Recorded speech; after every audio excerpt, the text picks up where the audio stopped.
Bismillahirrahmanirrahim. Assalamualaikum warahmatullahi wabarakatuh. Untuk sama-sama mendapat kerahmatan, keberkatan insya Allah subhanahu wa ta'ala dalam kuliah maghrib kita pada malam ni, marilah sama-sama kita mulakannya dengan Ummul Quran Al-Fatihah. أعوذ بالله من الشيطان الرجيم بسم الله الرحمن الرحيم الحمد لله رب العالمين الرحمن الرحيم مالك يوم الدين إياك نعبد وإياك نستعين اهدنا الصراط المستقيم صراط الذين أنعمت عليهم غير المغضوب عليهم ولا الضالين آمين. أعوذ بالله السميع العليم من الشيطان الرجيم بسم الله الرحمن الرحيم الحمد لله رب العالمين والصلاة والسلام على أشرف الأنبياء والمرسلين وعلى آله وصحبه أجمعين. اللهم نور قلوبنا بهدايتك كما نورت الأرض بنور شمسك أبدا أبدا يا أرحم الراحمين.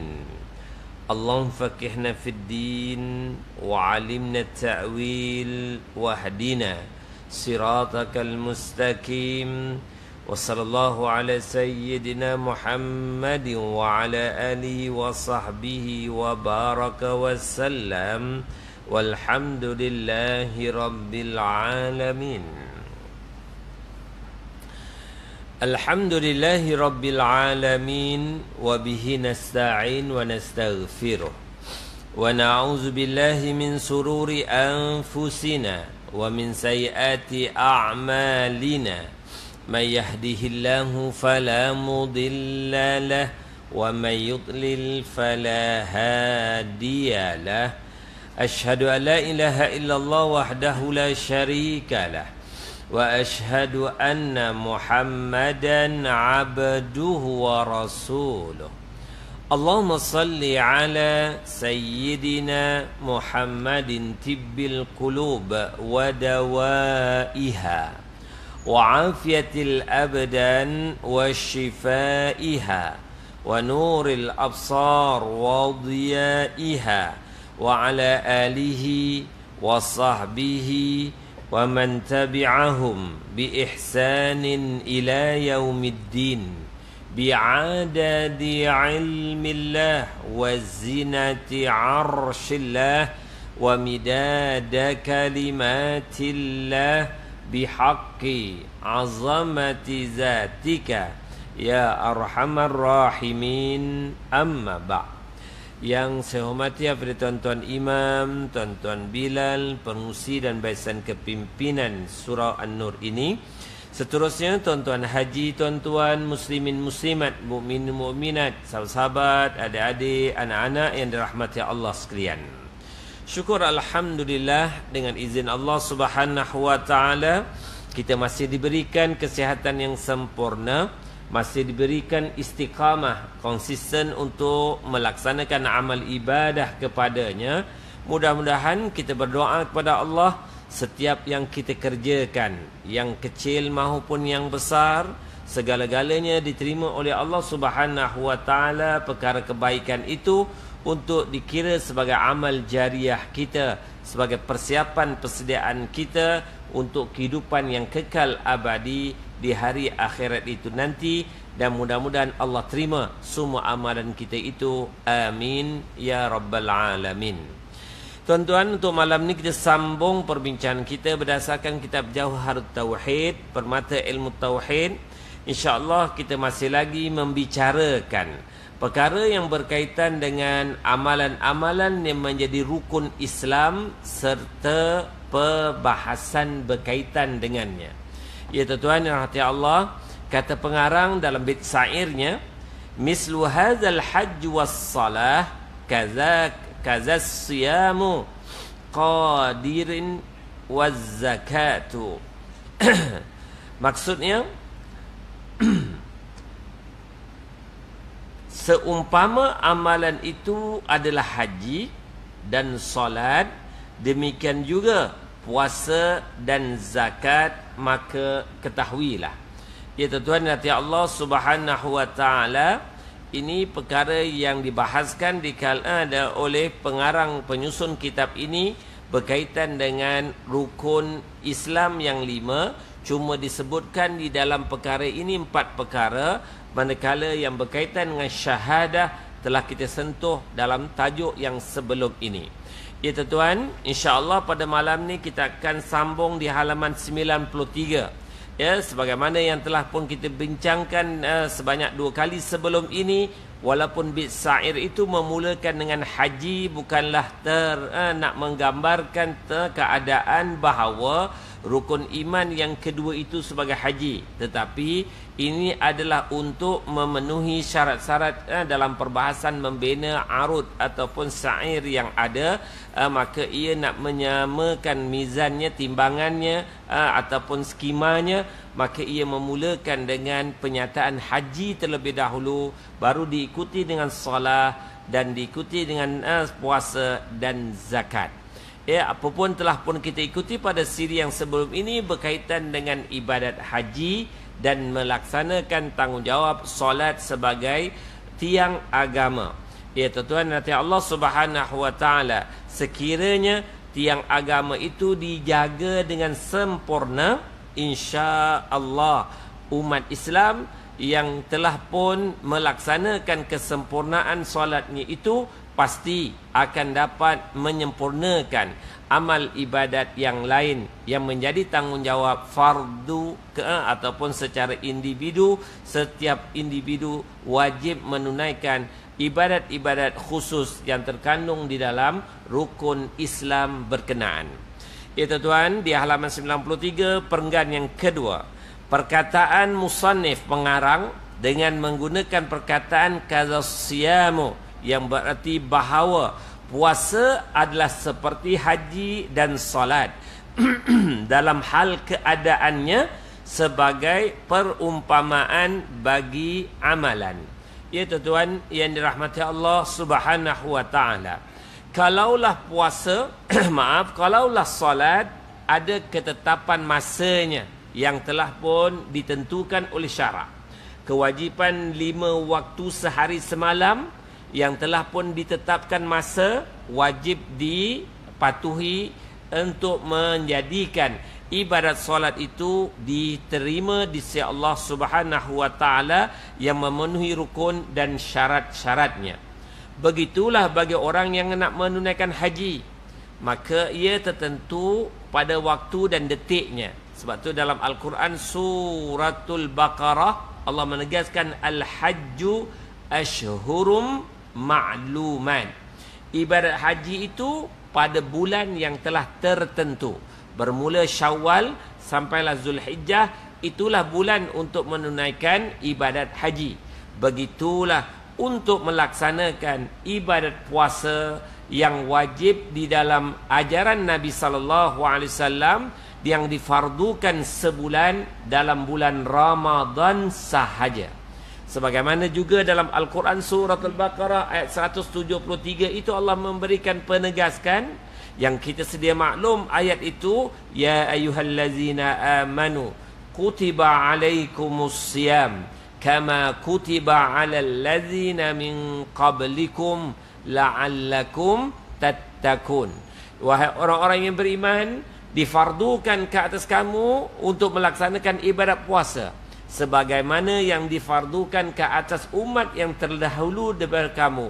Mudah-mudahan kamu tergolong di kalangan orang-orang yang bertakwa. Jadi nak menggambarkan masa di dalam Islam ini sangat penting. Ya, kerana peredaran masa itu menentukan salah satu perkara pentingnya ialah menentukan amal ibadah bagi seseorang Muslim. Jika masuk Ramadan, amal ibadah yang wajib puasa. Apabila masuk Syawal sampailah Zulhijjah, amalan yang wajib untuknya melaksanakan ibadat haji. Apabila terbitnya Fajar Siddiq sebelumnya matahari naik, maka kewajipan untuk solat subuh. Apabila matahari mula tergelincir ke barat, kewajipan untuk menunaikan solat zuhur. Apabila matahari condong ke barat, maka kewajipan menunaikan solat asar. Apabila matahari tenggelam dan mega merah muncul, kewajipan untuk menunaikan solat maghrib. Apabila hilang mega merah, kewajipan untuk menunaikan solat isya. Ini di antara secara alami Allah Subhanahu wa taala meletakkan kewajipan di dalam mendirikan solat itu ketika sebelum adanya alat-alat moden seperti jam dan seumpamanya untuk menentukan tentang detik masa ibadat solat itu wajib ditunaikan. Begitulah dalam ibadat puasa dalam bulan Ramadan, bila waktu terakhir menjaga imsak untuk seseorang tidak makan dan minum. Dan bila pula waktu ia boleh berbuka puasa, semua itu dikaitkan dengan peredaran masa detik yang ada untuk memudahkan amal ibadah seseorang umat Islam mengerjakannya. Menurut secara bahasanya pula, ibadat puasa atau siam itu, tuan-tuan hati Allah Subhanahu wa taala, adalah menahan diri, yakni imsak, walaupun dari seumpama berkata di antara puasa yang bermakna menahan diri adalah firman Allah Subhanahu wa taala menghikayatkan Sayyidatina Maryam alaihissalam dengan ayat Al-Quran, inni nazartu lirrahmani sauma, sesungguhnya aku bernazar kepada Allah yang Maha Rahman Maha Pengasih untuk melaksanakan ibadat puasa, yakni tidak melakukan, tidak bertutur, tidak berkata-kata. Tuan-tuan rahmati Allah Subhanahu wa taala. Sebab tu dalam perbahasan ini tuan-tuan, dalam perkataan as-saum, as-siyam memberikan maksud yang berbeza di antara ulama-ulama bahasa. Jika menggunakan perkataan siam, ia menjurus kepada ibadat puasa yang wajib. Apabila perkataan itu digunakan dengan menggunakan perkataan as-siyam, dia asasnya daripada perkataan saum semua. Tetapi apabila penggunaan perkataan itu diganti kepada as-siyam, itu menunjukkan puasa itu puasa yang wajib. Sebab tu dalam surah Al-Baqarah yang berkaitan dengan ayat tadi kutiba alaikumus siyam, tidak meletakkan kutiba alaikumus saum. Maka penyataan itu menunjukkan ibadat puasa yang ada adalah kewajipan menahan diri dari makan dan minum dan seumpamanya dari perkara yang membatalkan puasa dan pahala puasa. Oleh itu tuan-tuan, manakala perkataan sauma ataupun as-saumu, ia dibawa kepada sama ada menahan diri dalam puasa yang ada itu yang dikatakan puasa sunat, maka digunakan perkataannya ialah sauma atau as-saum. Ataupun perkataan sauma itu untuk menahan diri, bukan tak makan tak minum, tetapi menahan diri dari nak memperkatakan sesuatu yang bersifat sia-sia, sebagaimana yang terjadi kepada Sayyidatina Maryam alaihissalam apabila ia dimaklumkan oleh Jibril alaihissalam yang bahawa Sayyidatina Maryam dipilih oleh Allah Subhanahu wa taala sebagai tanda-tanda kekuasaan Allah yang meletakkan di dalam rahimnya bakal lahirlah seorang rasul yang bernama Nabi Isa alaihissalam. Sebagai tanda kebesaran Allah, seorang wanita itu diizin oleh Allah dengan kekuasaannya hamil tanpa melalui hubungan pernikahan dengan mana-mana lelaki sebagai suaminya.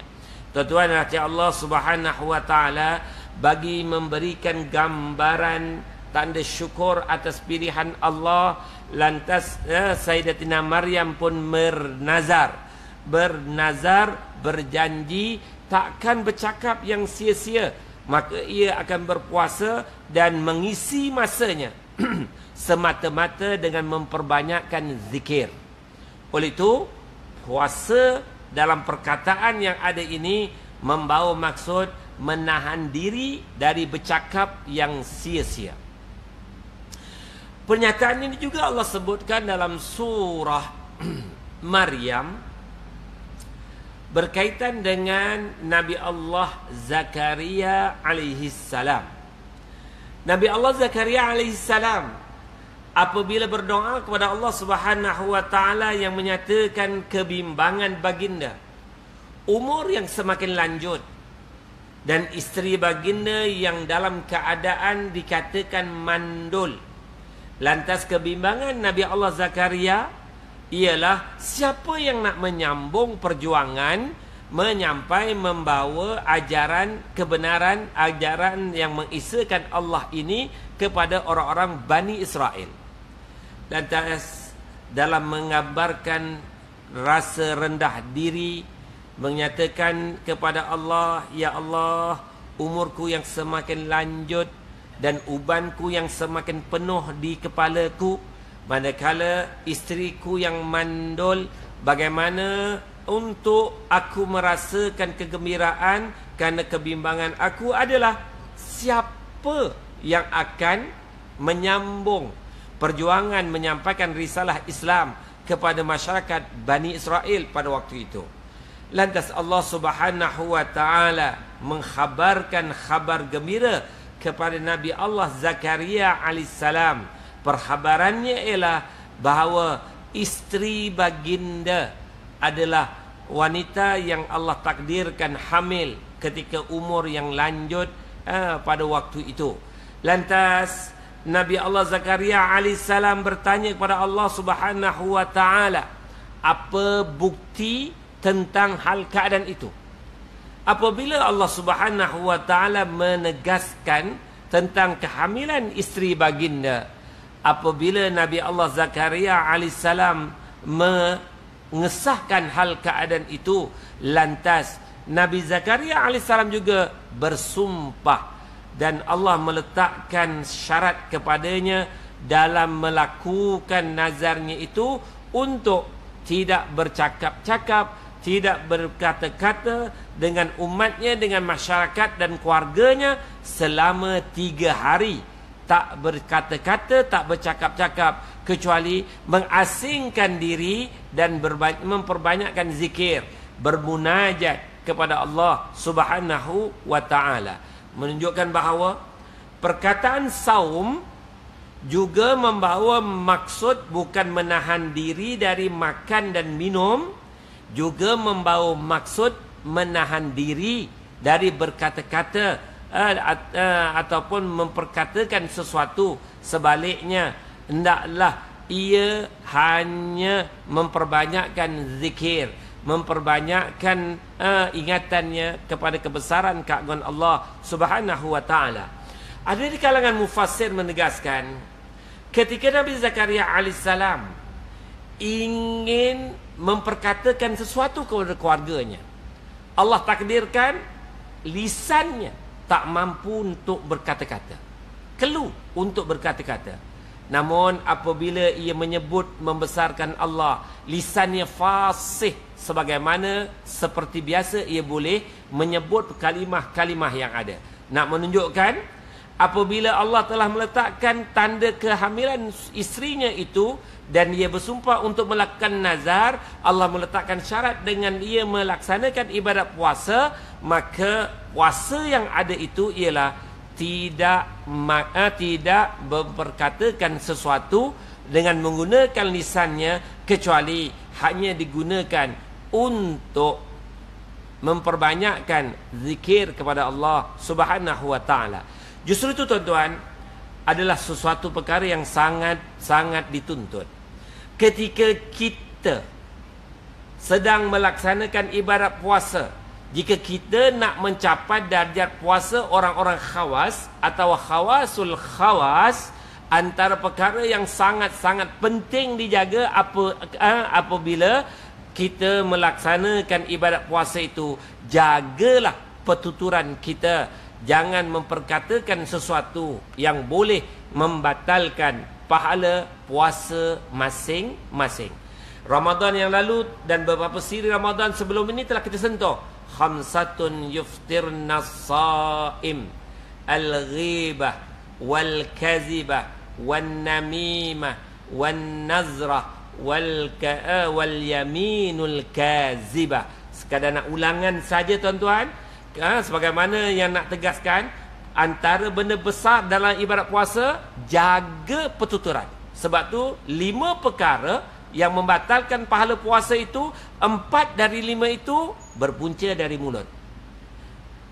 Umpatan, berdusta, batu api adu domba, bersumpah palsu, manakala satu dari mata, pandangan mata kepada benda-benda yang tak diizinkan oleh Allah Subhanahu wa ta'ala. Jadi nak gambarkan apa yang telah dilakukan oleh Nabi Allah Zakaria, yang dilakukan oleh Sayyidatina Maryam, juga wajar untuk dijadikan ikutan contoh kepada kita umat Islam. Juga yang disampaikan, yang diajarkan oleh baginda, jagalah mulut. Jangan bercakap sia-sia waktu bulan Ramadan. Gantikan pengucapan sia-sia itu dengan memperbanyakkan zikir, memperbanyakkan membaca Al-Quran. Seterusnya tuan-tuan yang rahmati Allah Subhanahu wa ta'ala, sedangkan menurut syarak pula, ibadat puasa itu dikatakan sebagai al-imsaku anil muftiri jami'an nahari ala wajhi mahsusin. Maksudnya, orang yang puasa itu ialah menahan diri dari segala yang membatalkan pada sekalian pada waktu sepanjang siang hari itu, dan pada sepanjang siang hari itu atas cara yang telah pun ditentukan dalam syarak. Itu tuan, bukan sekadar masukkan mulut kita makanan atau minuman, bahkan memasukkan sesuatu dalam rongga yang terbuka seperti telinga, kubul dan dubur seseorang juga menjadi sebab seseorang itu terbatal ibadat puasanya. Ya tuan-tuan nanti Allah Subhanahu wa ta'ala, contoh apabila ia mandi dalam kolam, dia membuang angin. Apabila dia membuang angin waktu berendam dalam air itu, ruang yang ada akan dimasuki oleh air di duburnya. Maka kemasukan air di duburnya itu membatalkan ibadat puasanya. Maka perbahasan ini dalam perbahasan hukum fiqah, itulah perbahasan yang lebih jelas untuk membahaskan perkara yang berkaitan. Juga nak sebutkan di sini ialah sepanjang siang hari tahanlah diri dari perkara-perkara yang boleh membatalkan puasa secara fizikalnya, mahupun atau yang disebut sebagai zahirnya, ataupun secara batinnya. Secara batinnya itu ialah perkara yang membatalkan pahala puasa. Secara zahirnya, perkara yang membatalkan ibadat puasa yang dilakukan secara sengaja oleh sesiapa yang melaksanakan ibadat puasa berkenaan. Oleh itu ya tuan-tuan dan Allah Subhanahu wa ta'ala, mudah-mudahan Allah Subhanahu wa ta'ala akan memilih kita sekali lagi untuk berada dalam bulan Ramadan Al-Mubarak yang lebih kurang sekitar 4 bulan ke depan yang akan kita tempuhi sekali lagi dalam kehidupan kita di dunia ini. Kalau lihat kepada salafus salih, 6 bulan sebelum kedatangan Ramadan, antara permintaan mereka ialah mereka minta dan berdoa kepada Allah, Allah berikanlah peluang kami untuk berada sekali lagi dalam bulan Ramadan. Allahumma barik lana fi Rajab wa Sya'ban wa ballighna Ramadan. Ya Allah, berkatilah kehidupan kami dalam bulan Rajab dan Sya'ban. Berikanlah peluang sekali lagi untuk kami dapat bertemu, berada, beramal ibadat untuk bulan Ramadan. Ya tuan-tuan dan hadirin Allah Subhanahu wa taala. Puasa itu difardukan pada bulan Sya'ban tahun kedua Hijrah. Ketika baginda sallallahu alaihi wasallam berada di Madinah Al-Munawwarah dalam bulan Sya'ban tahun kedua berada di Madinah, turunlah ayat Al-Quran, ya ayyuhallazina amanu kutiba alaikumus siyam kama kutiba alal ladzina min qablikum la'allakum tattaqun. Maka dijelaskan oleh baginda, bilakah saat wajib itu? Apabila kelihatan anak bulan Ramadan, maka bermulalah kewajipan melaksanakan ibadat puasa itu ke atas umat Islam tersebut untuk kali pertamanya secara kefarduan yang ada. Sebelum itu, adakah ibadat puasa tak dikerjakan oleh masyarakat ataupun manusia di muka bumi ini? Ada. Lebih-lebih lagi, mereka mengerjakan ibadat puasa sunat khusus pada hari Ashura, pada bulan Muharram. Dan inilah antara yang pernah disebutkan juga dalam sirah. Amalan itu dilaksanakan oleh khususnya orang-orang Bani Israel.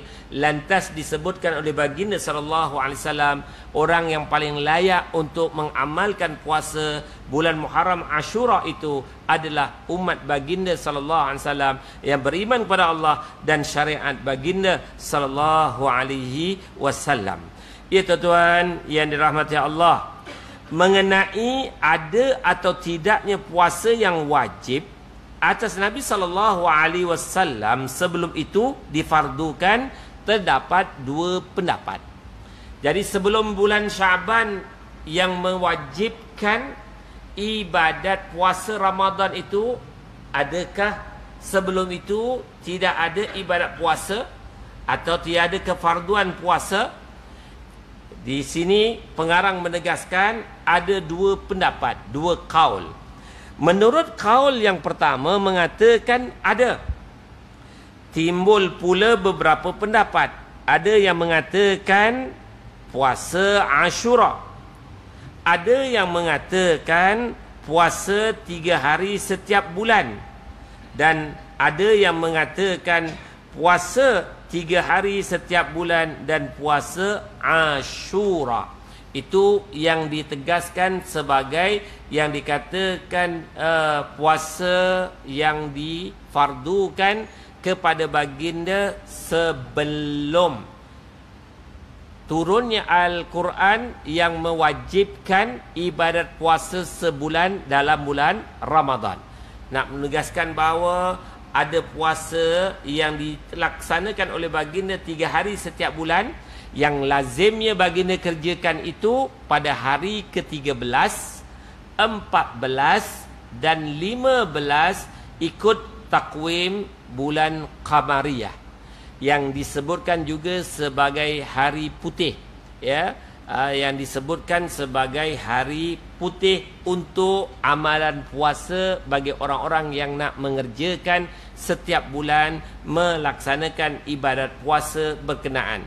Ya, ini pada hari yang ke-13, 14 dan 15. Tak kiralah jatuh hari itu pada hari Ahad ke, Ahad, Isnin, Selasa, atau Jumaat, Sabtu, Ahad ke, maknanya jatuh pada hari berkenaan, maka orang-orang yang nak melazimi ibadat puasa itu, mereka akan mengambil berat tentang melaksanakan ibadat puasa 3 hari berturut-turut dalam sebulan sekali dilaksanakan.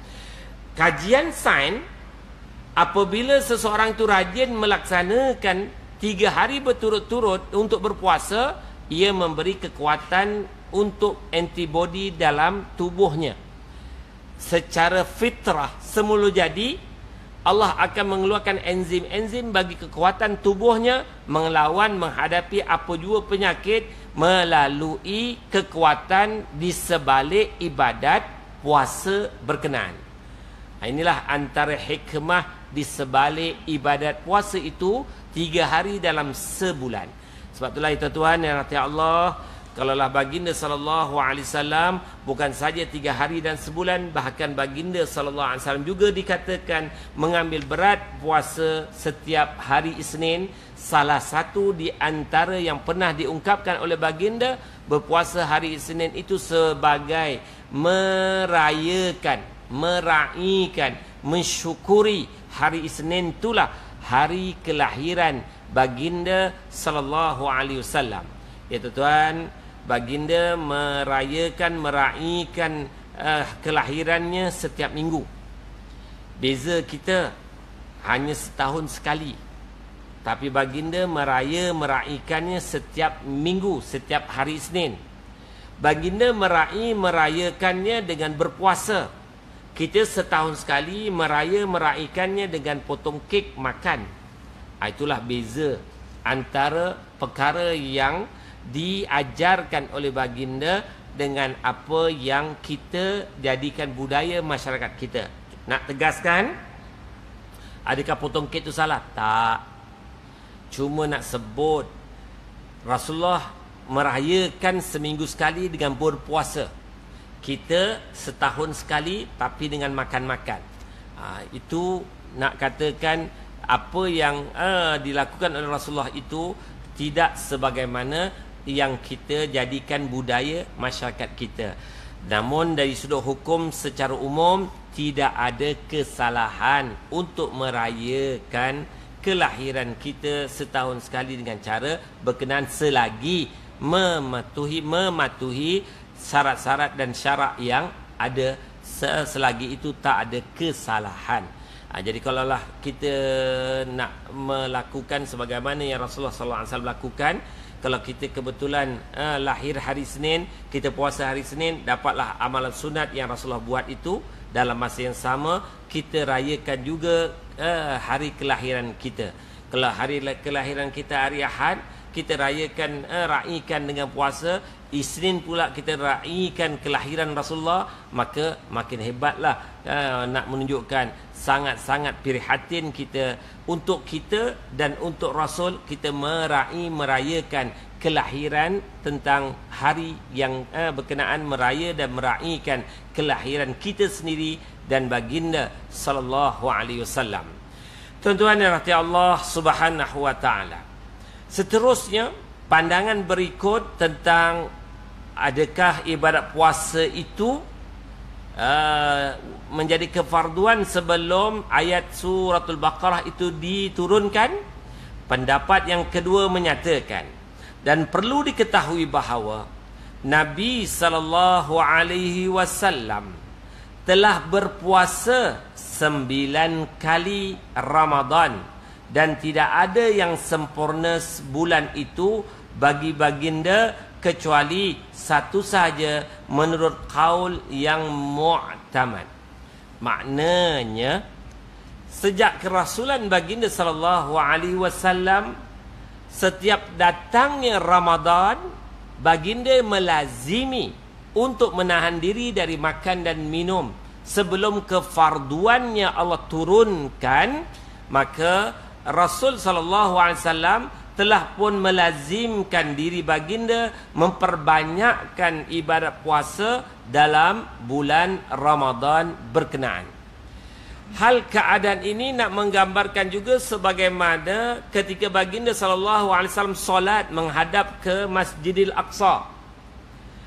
Setiap kali nak mendirikan solat ke Masjidil Aqsa, baginda mengharap sangat-sangat bilalah agaknya kewajipan solat arah kiblat itu Allah tukarkan ke arah Masjidil Haram, Kaabah. Jadi nak menggambarkan Allah Subhanahu wa taala meraih hasrat, harapan, cita-cita baginda sallallahu alaihi wasallam itu apabila mengharapkan untuk berubahan kiblat dari Masjidil Aqsa ke Masjidil Haram, Kaabah. Allah tunaikan ketika baginda sallallahu alaihi wasallam berada di Madinah Al-Munawwarah, maka Allah Subhanahu wa taala mengarahkan fawalli wajhaka syatral masjidil haram, alihkan wajahmu ya Muhammad ke arah Masjidil Haram. Maka perubahan kiblat itu berlakulah ketika mana arahan tersebut diperintahkan oleh Allah. Ketika baginda sedang menunaikan solat, arahan itu berlaku, lantas baginda terus bertindak mengubah arah kiblat tersebut. Sebab itu tuan-tuan nanti Allah Subhanahu wa taala dalam perbahasan ini di kalangan para ulama memberikan penegasan, kalau seseorang solat di tempat yang tak biasa dia dirikan, kalau kita tahu arah kiblat seseorang itu tak betul, kita yang tahu wajib betulkan. Untuk kita pegang badan seseorang yang kita tahu tu untuk dibetulkan mana arah kiblat yang sebenarnya, supaya dia mendirikan solat mengikut arah kiblat yang sebetul atau sebenar-benarnya. Kalau kita yang dah tahu di tempat itu arah kiblat yang betul, sengaja kita ubah, haram. Sengaja kita ubah, batal solat, dah termasuk haram, mempersenda-sendakan solat. Kerana kita dah tahu arah kiblat itu. Tapi kalau kita berhenti tempat RNR, memang dah tahu arah kiblatnya, saja-saja nak arah ke lain, haram untuk bertindak sedemikian. Kecuali kita masuk ke kawasan yang tak ada ruang untuk kita nak tahu macam mana nak tahu arah kiblat. Barangkali arah kiblat yang melalui kompas yang ada tak boleh nak dikesan, melalui sekarang ni handphone pun tak, mungkin pada waktu tu ditakdirkan mungkin rosak, tak boleh nak dikesan. Maka mendirikan solat berdasarkan keyakinan, ia dibenarkan berdasarkan keyakinan tersebut. Tetapi jika ada orang yang tahu arah kita itu salah, wajib orang itu memperbetulkan arah kiblat kita. Namun sedikit pengalaman waktu berada dalam hutan ketika mana diterangkan kepada saya. Apa ditanya, macam mana you nak tahu arah kiblat ketika berada dalam hutan ni? Kita kata nak tengoklah matahari. Dia kata manalah nampak dalam hutan yang tebal ni matahari ke arah mana? Ya.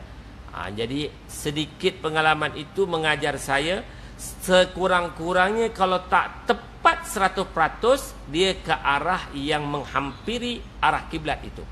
Caranya, lihat pokok besar yang ada di dalam hutan berkenaan, mana batang pokok yang lembap dan mana batang pokok arah mana yang kering. Maka dia kata nak tahu arah lembap dan kering ini boleh membantu kita di Malaysia untuk menunjukkan arah kiblat. Kalau lembap, maknanya matahari baru naik, pancarannya tak terik, maka kawasan itu matahari naik.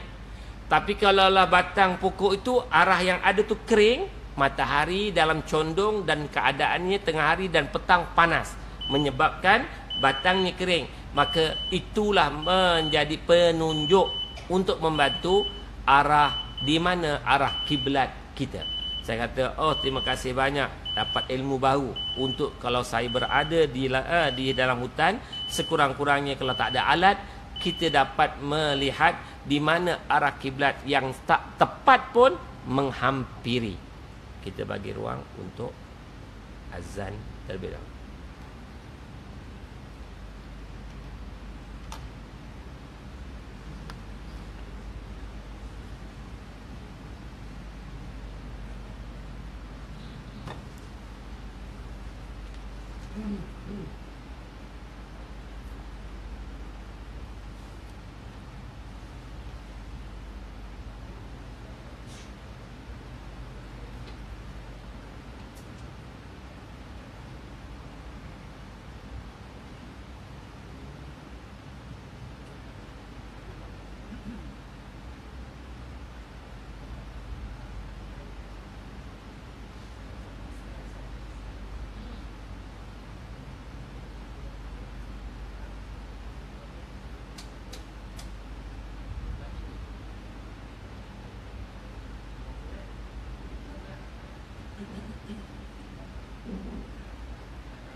Kita sambung dan kita cuba selesaikan berkaitan dengan tajuk yang ke-20 ini tuan-tuan. Seterusnya kata pengarang,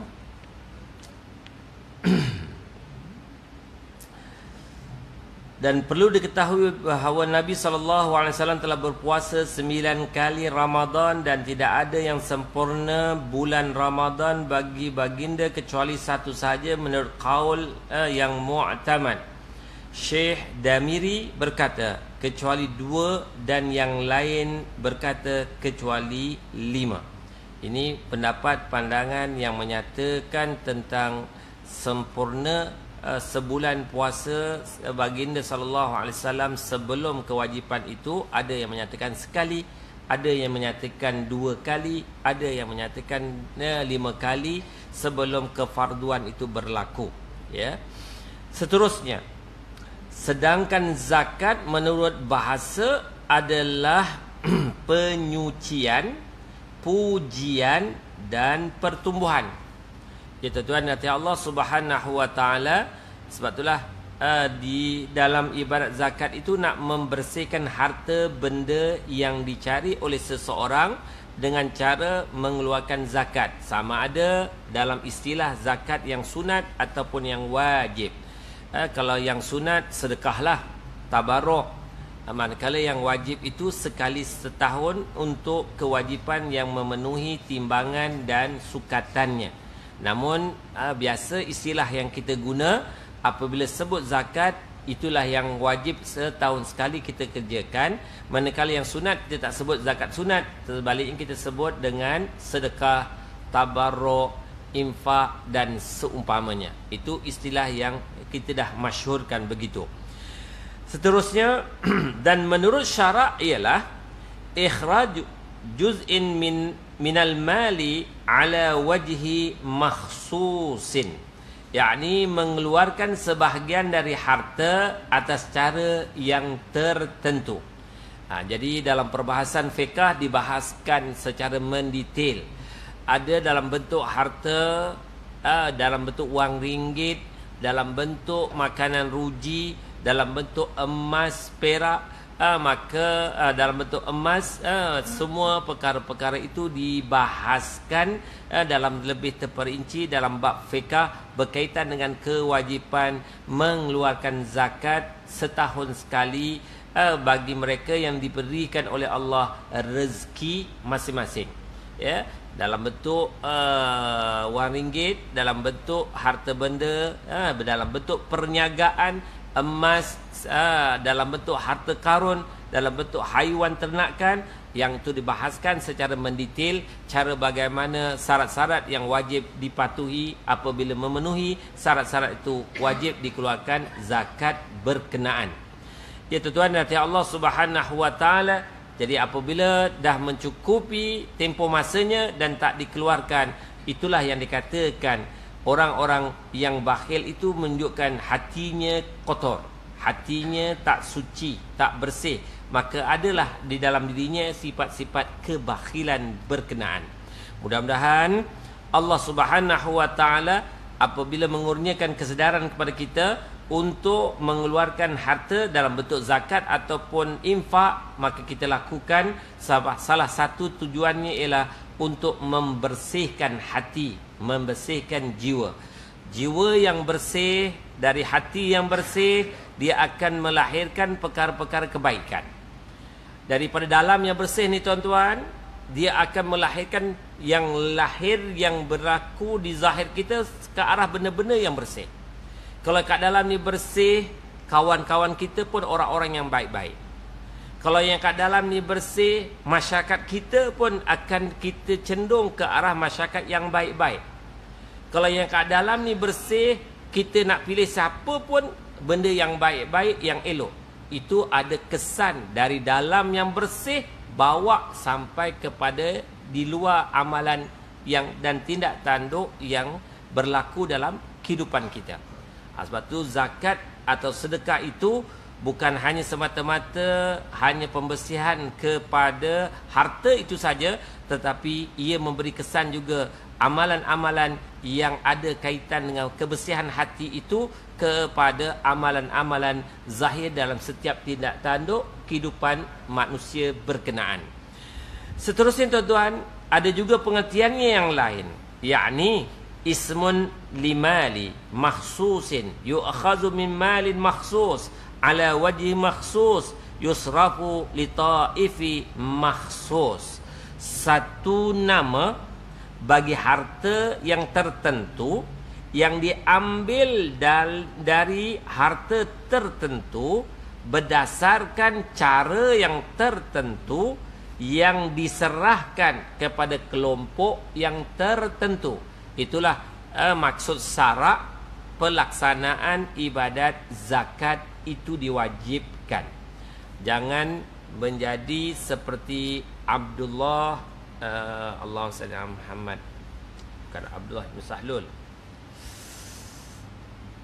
maaf, salah seorang dari lelaki yang pernah menjadi sahabat baik Rasul sallallahu alaihi wasallam, akhirnya mereka apabila diberikan oleh Allah Subhanahu wa taala kekayaan, lantas bertukar keadaannya dari miskin menjadi kaya, menyebabkan juga dia bertukar daripada orang yang sangat taat kepada Allah dan Rasul menjadi orang yang sangat-sangat mendambakan dan memperhambakan diri kepada harta benda yang ada, sehingga apabila diwajibkan kepadanya mengeluarkan zakat ternakan, ia enggan mengeluarkan zakat berkaitan.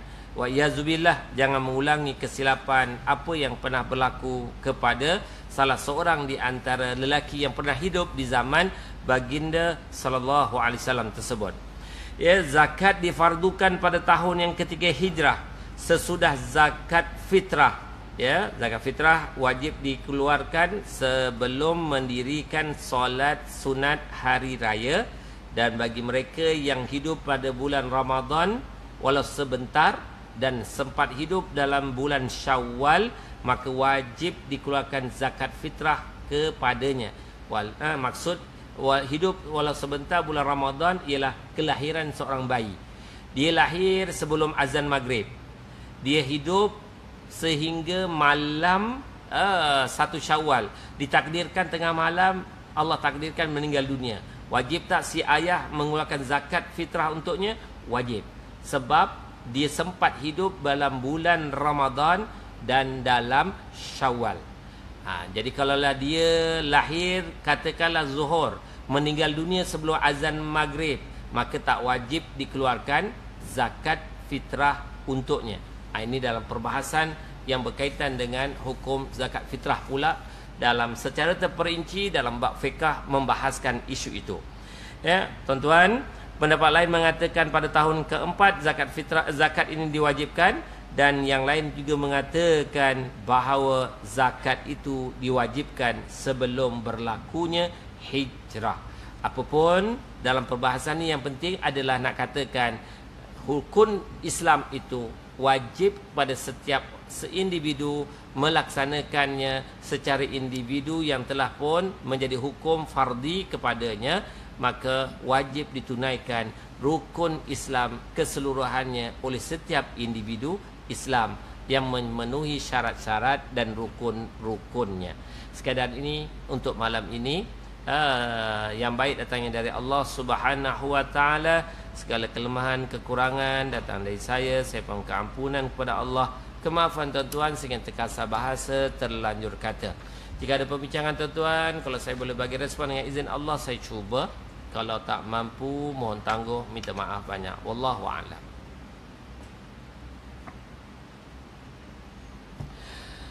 Bismillahirrahmanirrahim. Allah ja'alna minal ladzina yastami'una al-qawla fayattabi'una ahsanah. Allahumma arinal haqqa haqqan warzuqna ittiba'ah, wa arinal batila batila warzuqna ijtinabah. Ya muqallibal qulub, tsabbit qulubana ala dinik wa ta'atik, wa sallallahu ala sayyidina Muhammadin nabil ummi wa ala alihi wa sahbihi wa baraka wassalam. Walhamdulillahi rabbil alamin.